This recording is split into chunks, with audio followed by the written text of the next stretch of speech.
You are listening to Delta Pirate Radio. Up next is an episode of The Bioneers.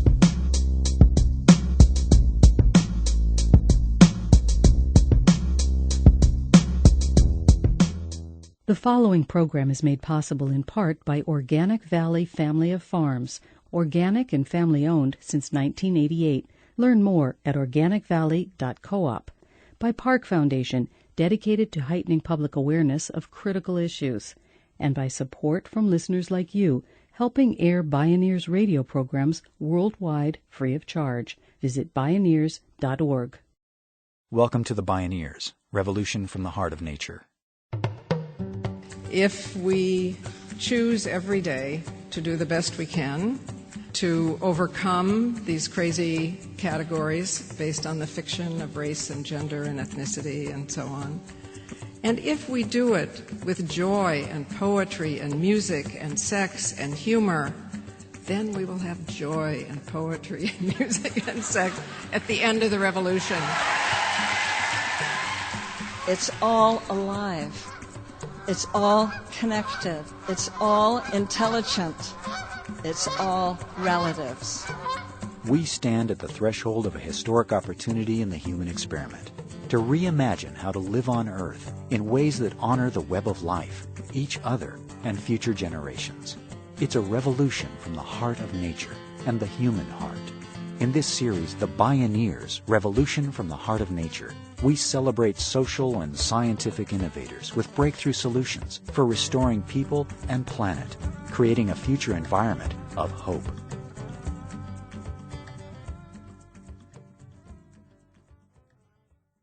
Gloria Steinem is one of the most influential public figures of the last 100 years. She's best known as the world-renowned feminist, writer, and changemaker. She became one of the most influential voices in the second wave of feminism in the 1960s and 70s and co-founded New York Magazine and Ms. Magazine. She's written numerous groundbreaking books and founded or co-founded countless social change groups. But in truth, for over 4 decades, Gloria Steinem's deeper work has focused on connecting the dots among seemingly disparate social movements in order to end the common patterns of oppression that underline all of them. From gender and race to democracy and universal spirituality, she's applied her razor intellect, compassionate heart, and deeply curious and nuanced eye to create a unifying vision of a truly human and humane world. It's a world where all people are valued for their uniqueness and full humanity, neither treated as property nor defined by labels or stereotypes. This is Escaping Control, linking gender, social movements, and democracy with the pathfinding journalist, feminist, and visionary activist, Gloria Steinem. My name is Neil Harvey. I'll be your host. Welcome to the Bioneers, Revolution from the Heart of Nature.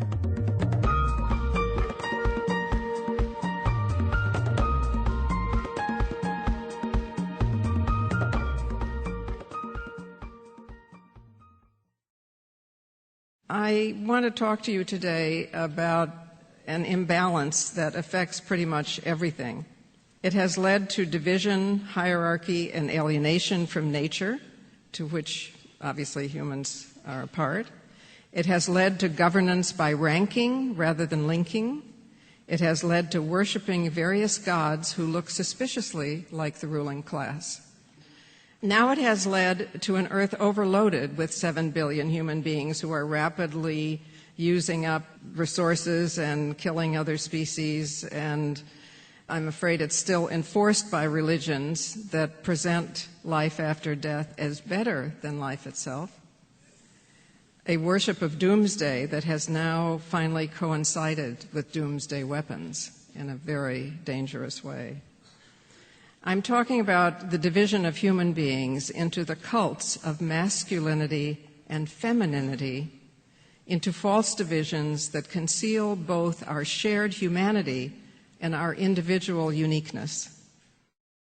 In Steinem's view, ranking rather than linking has created deep underlying imbalances in our societies and in our relationships with nature.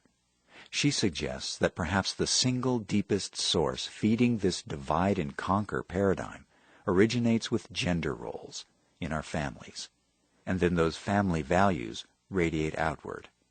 Gloria Steinem spoke at a recent Bioneers conference.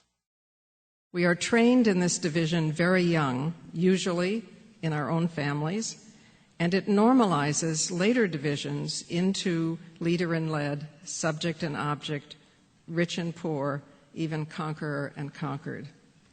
After all, if we will accept in our own families the idea that there are some who eat and some who cook, some whose education or words or acts are more important, even some who control by right and by violence, then how much easier is it to accept ideas of birth-based differences of race and class and ethnicity that are just as invented? There's no competition of tiers here. Only the individual knows what's hurting and why and in what combination. But it is very often gender which offers the first pattern. In fact, you can see from looking around the world that the countries with the least democracy in public life have the least democracy between males and females in so-called private life.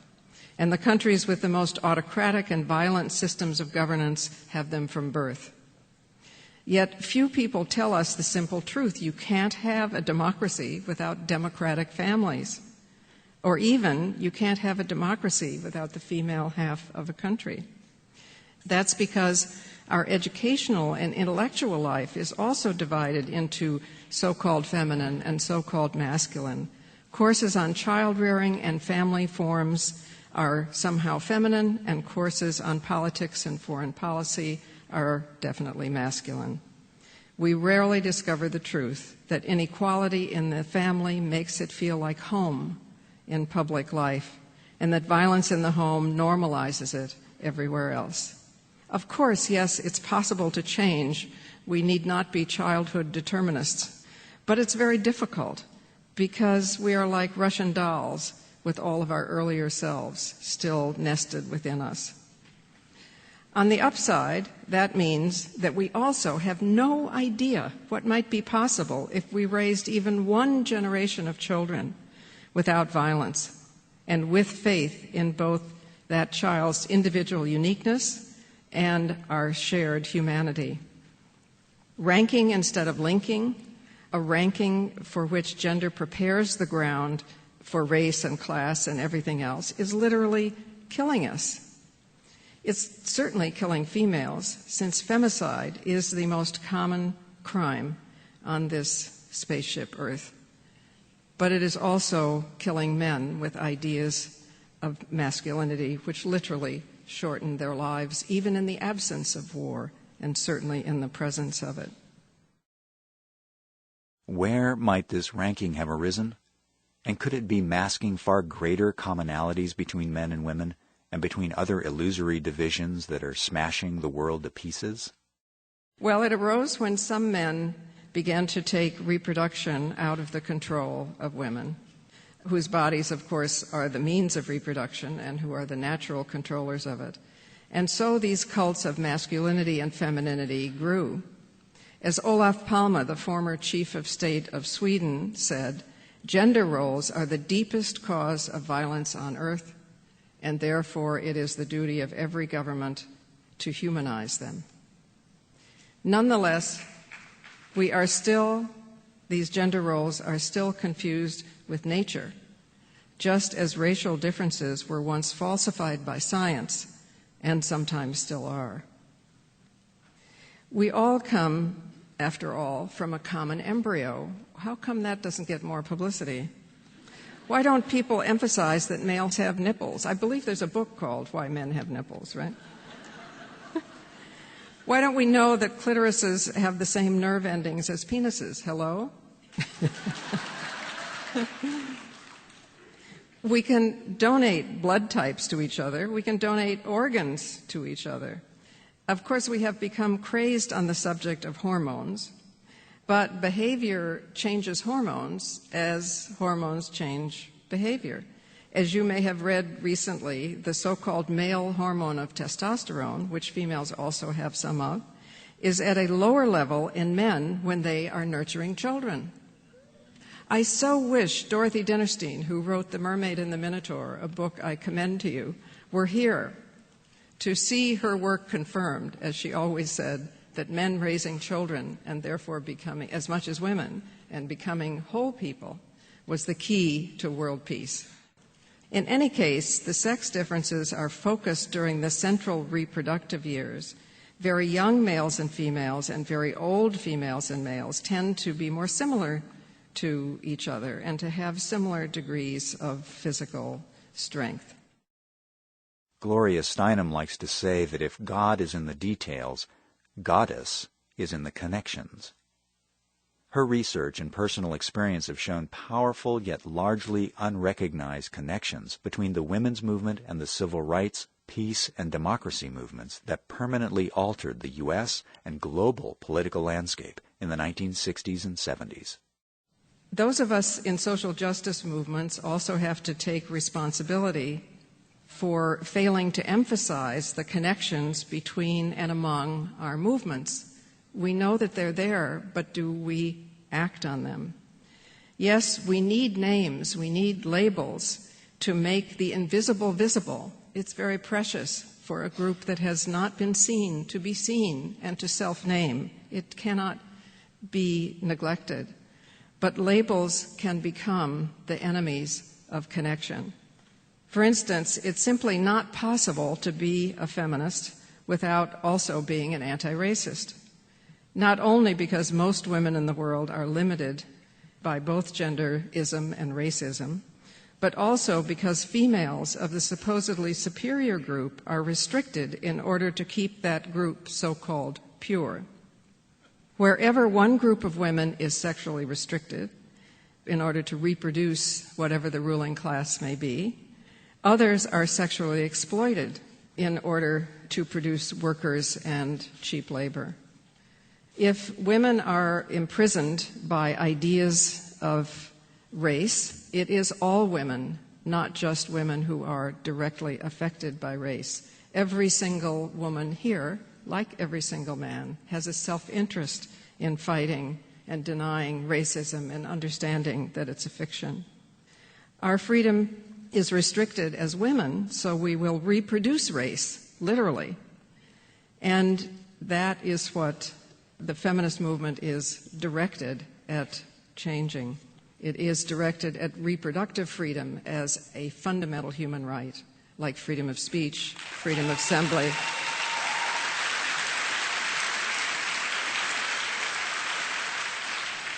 And all movements are damaged when they are seen as disconnected.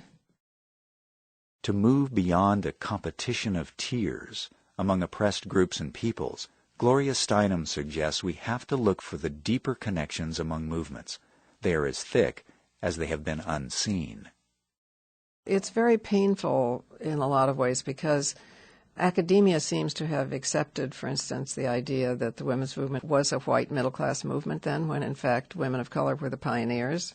I mean, that's where I learned feminism, from the National Welfare Rights Organization, from Eleanor Holmes Norton, from Flo Kennedy, way disproportionately women of color. But it's a divisive tactic, which unfortunately we've fallen into out of some kind of notion that we're being morally superior if we say that, but actually we're just rendering women of color invisible, if we say that, which is just not historically accurate. So it's going on, this process of disappearing, going on as we speak. And also in current issues, take the great immigrant rights movement. I think people would feel differently about undocumented immigrants if they understood they're overwhelmingly women and children. But we get a public image of male migrant workers at best and gun-toting drug dealers at worst. It's a manipulation. It's just a manipulation. And the environmental movement has always been at least 80% women. And the prophets of environmental disaster have mostly been women. It's all connected, says Gloria Steinem. Once we shine a new light on history, the picture looks radically different. The invisible becomes visible. That is inclusive of the stories of women, of people of color, of democracy movements. When we return, Gloria Steinem explores the indigenous roots of the women's movement and the revolution of connection and kindness that is coming full circle to restore the circle of life. This is Escaping Control, linking gender, social movements, and democracy. I'm Neil Harvey. You're listening to The Bioneers, Revolution from the Heart of Nature.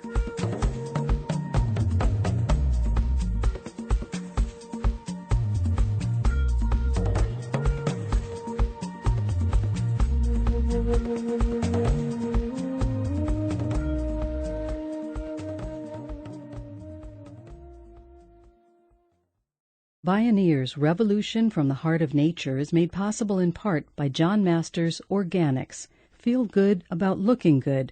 Learn more at johnmasters.com. Free distribution of this program is made possible in part by support from listeners like you. To explore more Bioneers radio shows and conference videos for free, visit bioneers.org. When you think about the origins of the women's movement in the U.S., perhaps you think of the 19th century suffragists. But how did they develop their ideas? Where did they find models to learn from and emulate? Gloria Steinem reminds us that their origins trace back to the indigenous cultures of North America, in particular to the Iroquois Six Nations of New York State, where many of the early feminists were living. The Iroquois civilization had created a deeply egalitarian society and political system that valued and upheld the power of women. For instance, the women chose the male chiefs and could revoke their authority. Only women could declare war. I have a deep suspicion that what is called prehistory is just called prehistory, so we won't study it. So we don't know, and I have yet to find actually a women's studies course that really starts with the native cultures, the indigenous cultures, the original cultures that were here before Europeans showed up. Because it's more and more clear, and now more scholars, Sally Roche Wagner is outstanding in this regard, are understanding that European women who were brought here as chattel at a low point of, out of the 6 million witches having been murdered over centuries in order to do away with women's ability to control their own fertility.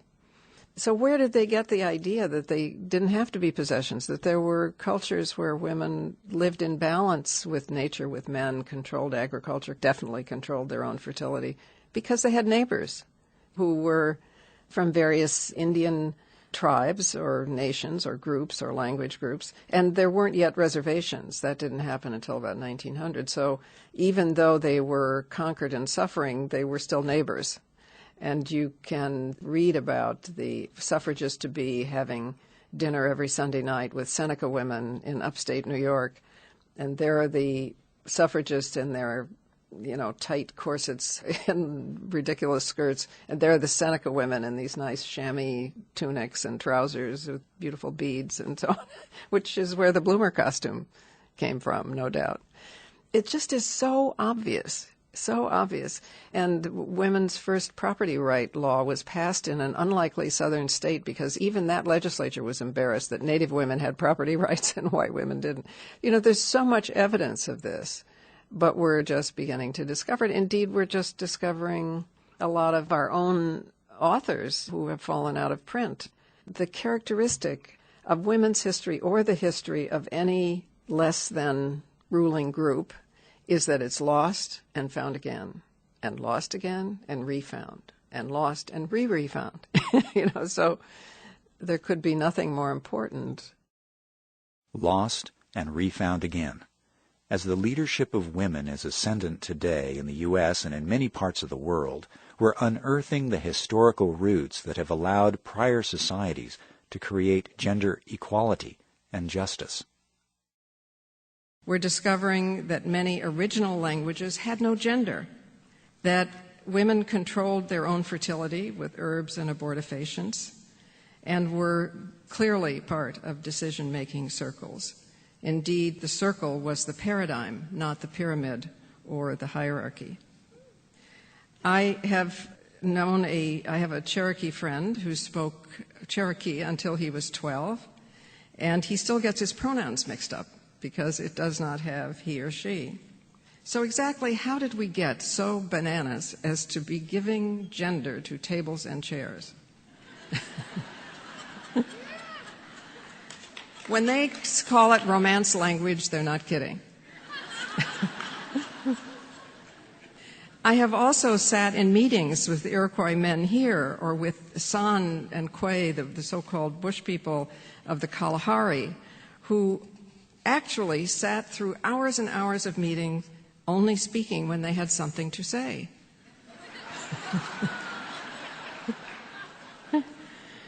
They didn't try to control anything. I almost fell off my chair. In reality, as many traditional societies have long known, and as Steinem points out, gender roles are far more fluid than our current societies allow for. Each of us contains a unique blend of both masculine and feminine qualities, yet society offers very limited options for how to express that complexity. We have to work in patterns not made for parents, whether those parents are male or female, because this is the only country in the world without a national policy of adjusting work patterns for families and for parents, the only advanced country in the world. Or the only other choice is, will we try to do two jobs, which is, of course, impossible. Just as women in this country have more unplanned births than in any advanced country in the world because of taking away sex education, prescription birth control, safe and legal abortion, which 1 in 3 American women needs. Because of that, we know with sadness that whether a woman can decide when and if to give birth is the single biggest determinant of whether she is healthy or not, educated or not, influential outside the home or not, and how long she's going to live. Yes, we have learned finally, and the majority of the country knows, that women can do what men can do, but many of us have not learned ourselves that men can do what women can do. And until that happens, children will be deprived of a model of a loving and nurturing male human being, and men will be deprived of the pleasure and satisfaction of parenthood. Gloria Steinem believes the world is reaching a turning point. It's a moment pregnant with both promise and peril, where the circle is supplanting the pyramid, where linking is overcoming ranking, where a better world is not only possible, it's being born right before our eyes. Again, Gloria Steinem. We have to face some of the other things that are happening that have not been named. For instance, in this country, we're all worried, I think, about the degree of violent rhetoric in the air, about the record number of gun sales, even with permits, about the great rise in the number of people joining neo-fascist and racist groups, about the backlash against reproductive freedom, which even proposes legislation saying it's okay to murder an abortion doctor because you're killing him in self-defense. This did not pass, but this was seriously proposed. So, I think we're all worried about this, right? But with the understanding that the model of what happens in violent situations is the family, it suddenly dawned on me that when a woman, it's usually, not always a woman, is escaping a violent home, it's the time when she is most likely to be injured or murdered because she is escaping control, right? Well, I think that's what's happening in this country. We're escaping control. We've turned against 2 wars faster than we did in the case of Vietnam. We've turned against exploitive financial institutions in a way that I have not seen in my lifetime. We have a proud African-American family in the White House. In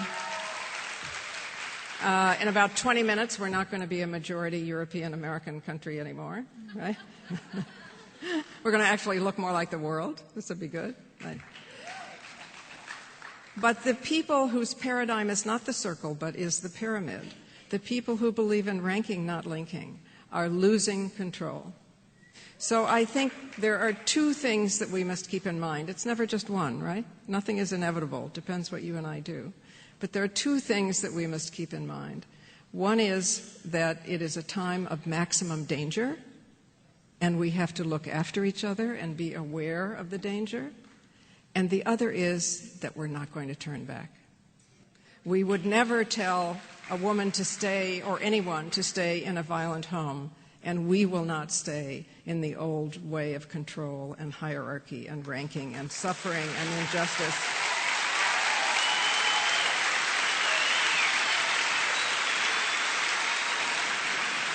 And I hope that we also know that it isn't true that the ends justify the means. The means are the ends. If we choose every day to do the best we can, to act with kindness, to say, I am not more important than anyone else, but I'm not less important either, to overcome these crazy categories based on the fiction of race and gender and ethnicity and so on. And if we do it with joy and poetry and music and sex and humor, then we will have joy and poetry and music and sex at the end of the revolution. Thank you.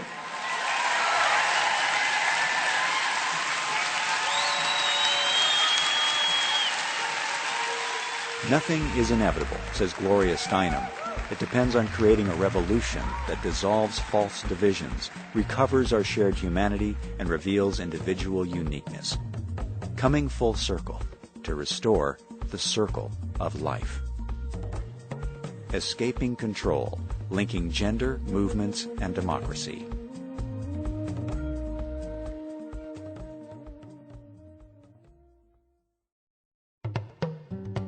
You can listen to a variety of Bioneers radio shows, view conference videos online at www.bioneers.org, where you can also learn about attending the Bioneers Conference or a local satellite conference near you. The Bioneers, Revolution from the Heart of Nature is a production of Collective Heritage Institute. Executive producer, Kenny Ausubel. Written by Catherine Stifter and Kenny Ausubel. Senior producer, Neil Harvey. Managing producer, Stephanie Welch. Production management, Aaron Leventman and Nicole Spangenberg. Station relations by Creative PR. Distribution is by WFMT Radio Network. Original recordings provided by Focus Audio Visual.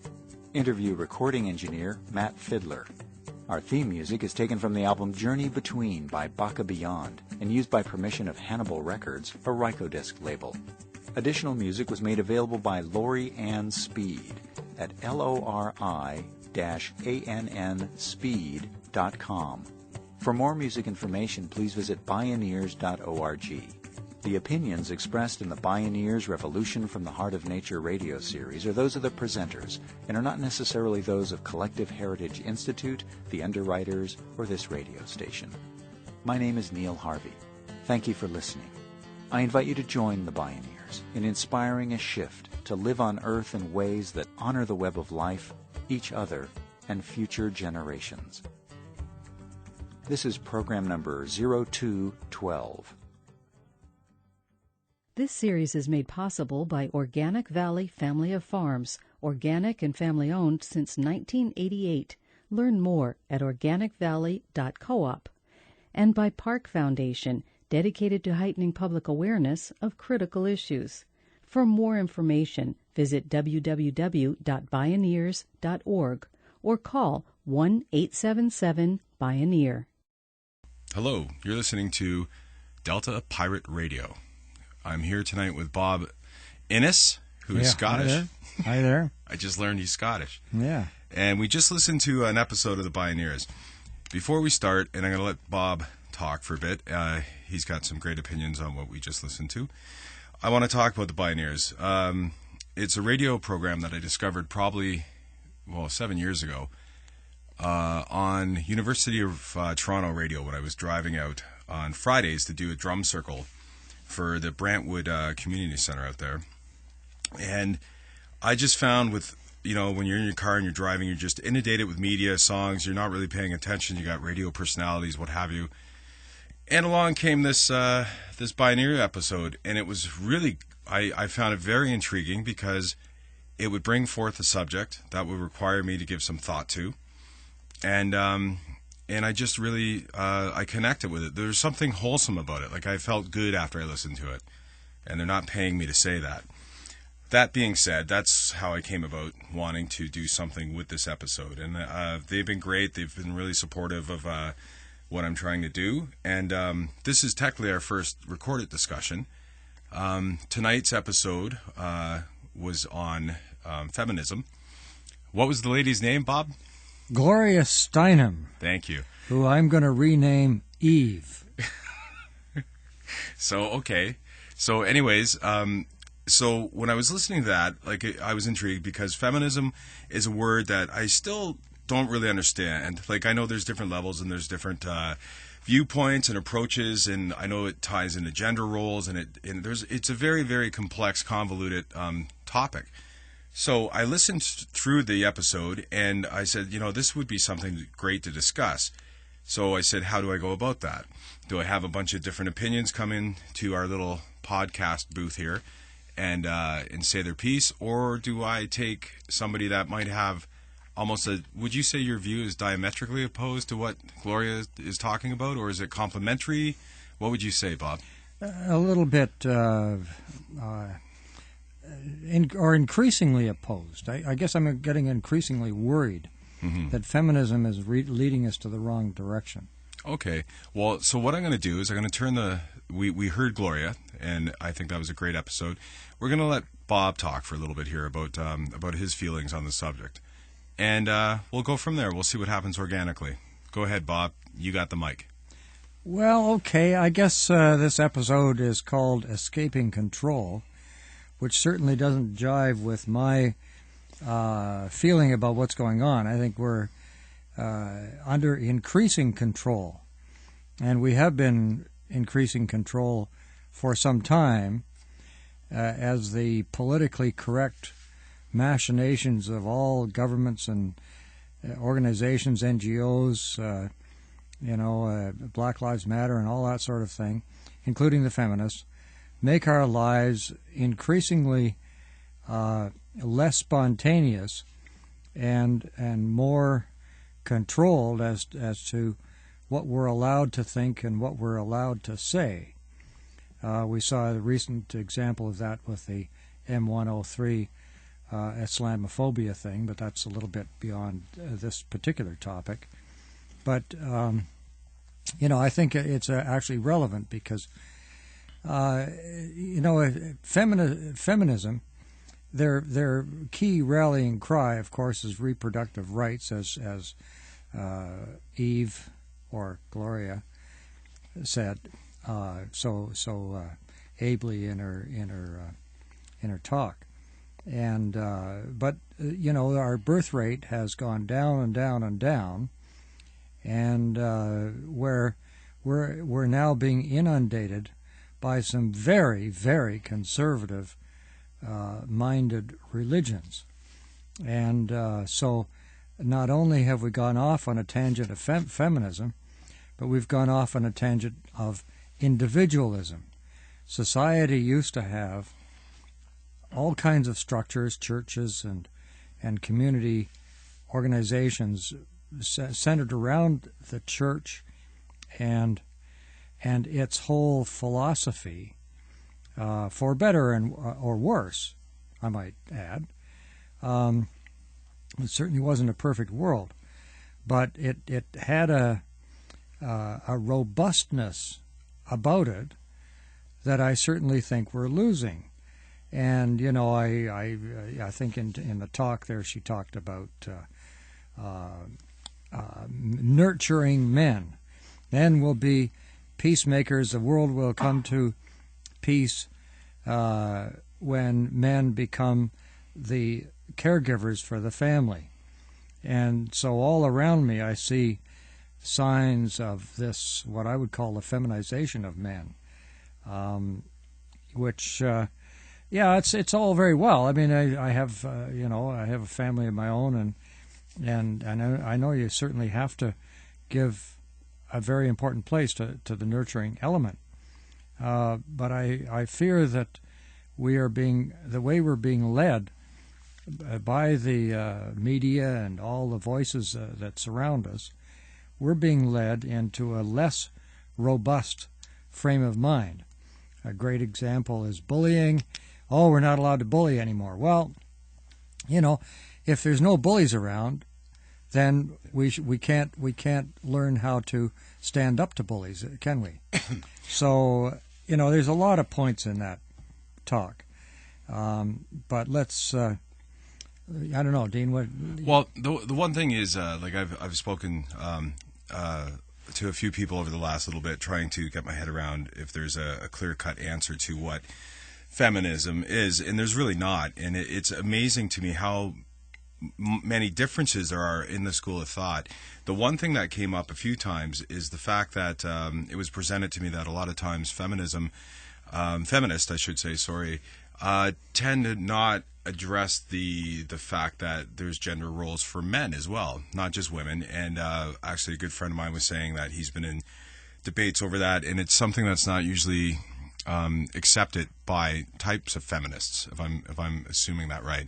Whereas of Gloria in this, she came right out and she addressed male roles, female roles, and personally, I don't see why there has to be a division or a separation. Why can't they be switched? Like, you know what I mean? Like, I don't know why there has to be specifically a woman does this and this and this, and a male does this and this and this. And I don't know that that's necessarily a healthy thing to have that in place. I mean, she speaks about other cultures that kind of thing doesn't exist. You know what I mean? This mentality. So that's kind of where I'm at with that. Like, I'm okay with it. From what I've learned so far, I have no issue with it. I understand where you're coming from.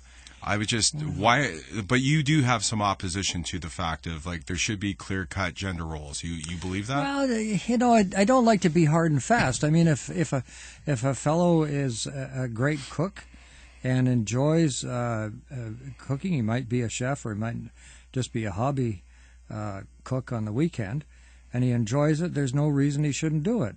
I certainly don't want to be hard and fast about it. Mm-hmm.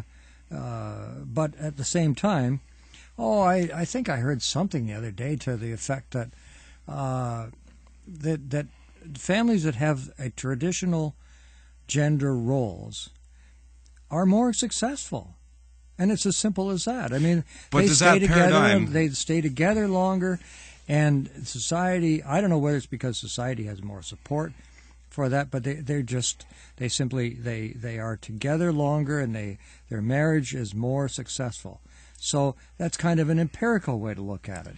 Yeah. So Gloria, I still call her Eve, you know, thinking of Adam and Eve, and you know, it sounds very tempting, all this stuff that she's saying, and she's really drinking from the fruit of the tree of knowledge. Mm-hmm. You know, and all that knowledge probably has something to it. However, you know, I don't know if it stands up to empirical evidence. Getting back to, I'll interrupt for one sec. Getting back to the idea of gender roles, and you were saying something about traditional families are more successful. I mean, but does that paradigm can we even consider that anymore? Looking at, like, that's a paradigm from when there was a one-income family. You know what I mean? Back in history, like, I don't know that too many families have the freedom or the financial security to really adhere to that. Like, everybody's got to work. You know what I'm saying? Well, you know what I'm getting at? The reason they have to work is because we've decided, more or less successfully, that men and women should be paid roughly equal.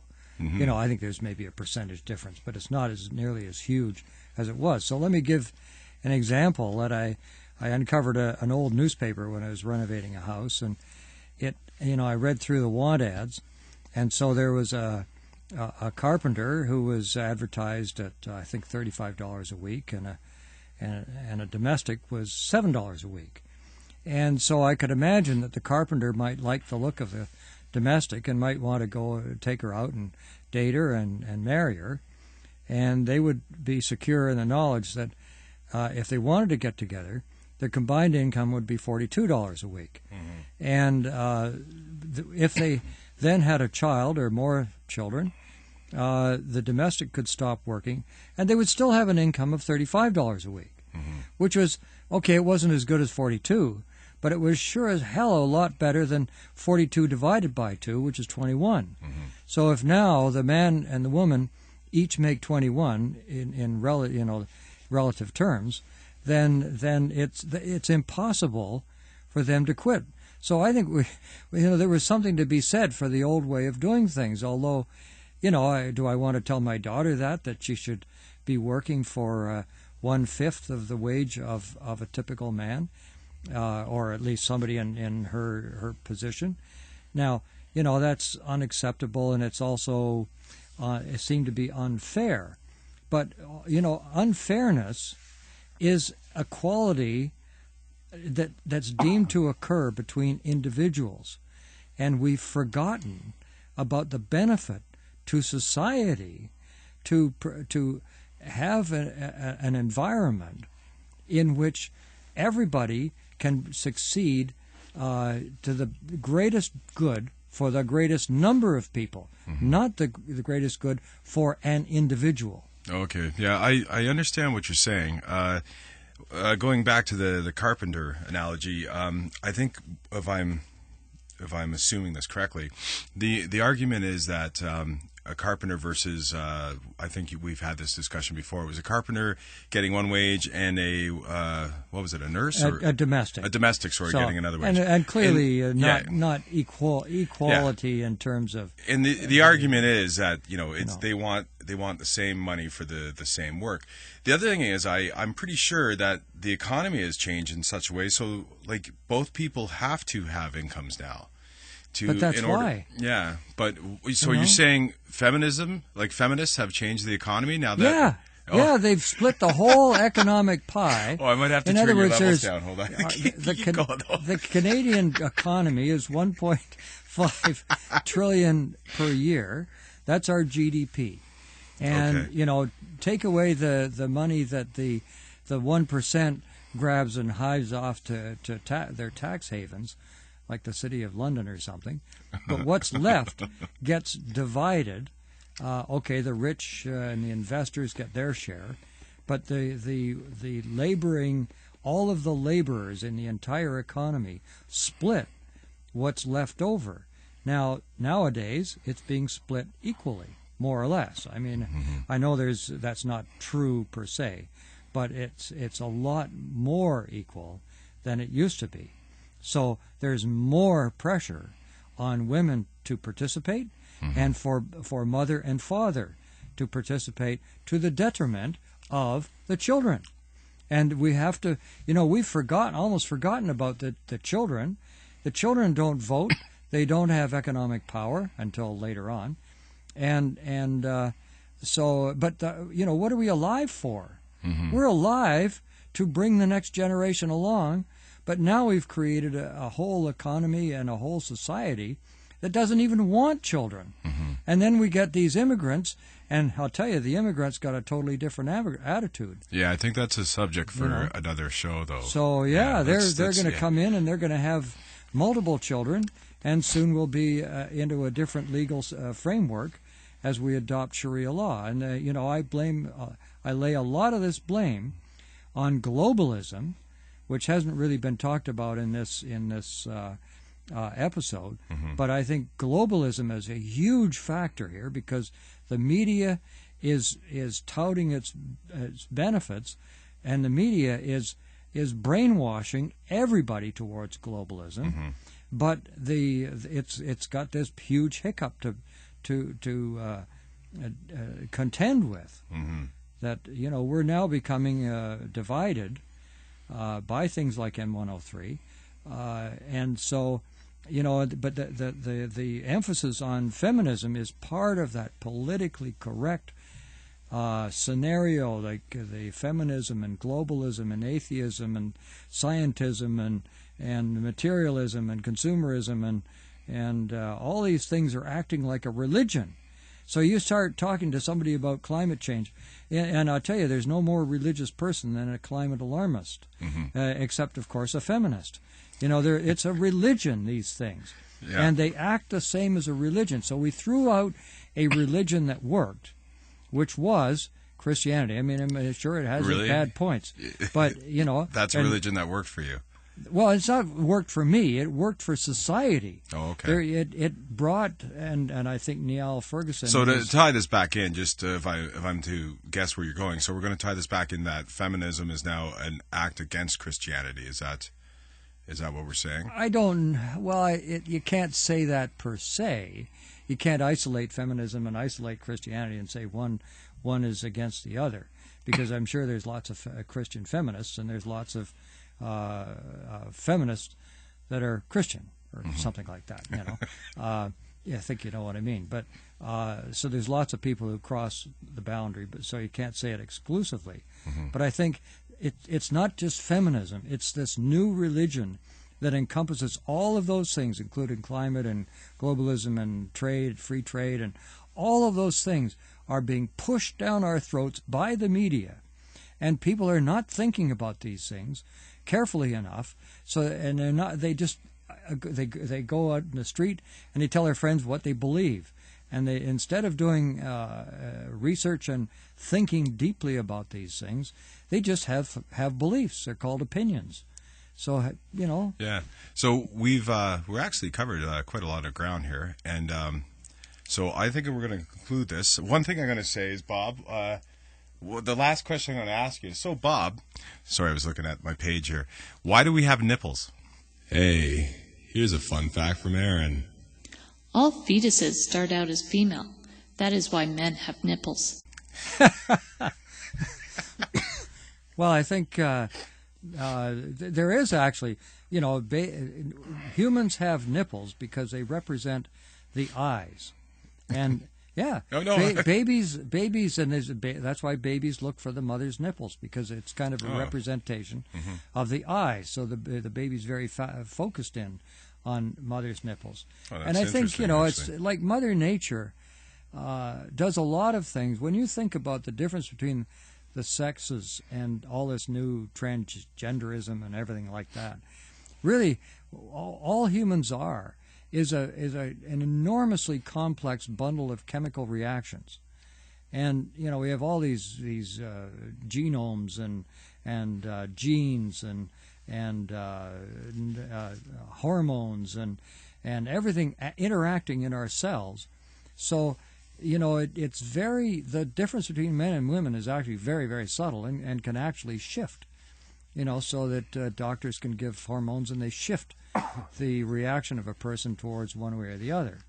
But sometimes nature gets confused. Okay, we'll drop it there. We'll end it right there. So, Bob, thanks again for your time.